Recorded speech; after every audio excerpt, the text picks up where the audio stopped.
শুভ সন্ধ্যা। পুজোর আমেজ কিন্তু এই শহরে শুরু হয়ে গেছে। এখানে চলছে গণেশ চতুর্থীর প্রস্তুতি।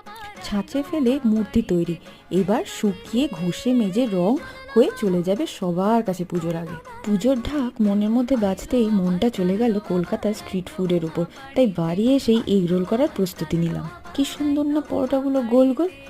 একটাও আমি তৈরি করিনি, সব এই ইনস্ট্যান্ট পরোটার কামাল আমার ফ্রিজে সব সময় থাকে। তারপর আর কি, ডিম ফাটিয়ে নুন লঙ্কা দিয়ে ফেটিয়ে দিয়ে দিলাম পরোটার উপরে।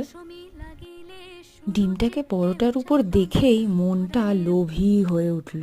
এমনিই আমি ডিম খেকো, তার উপর আবার এগরোল, লোভ সামলালো কি যায় বলুন।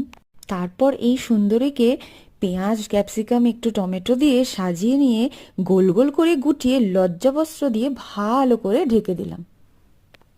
এবার আর কি, তাহলে চললুম আমি পেট পুজো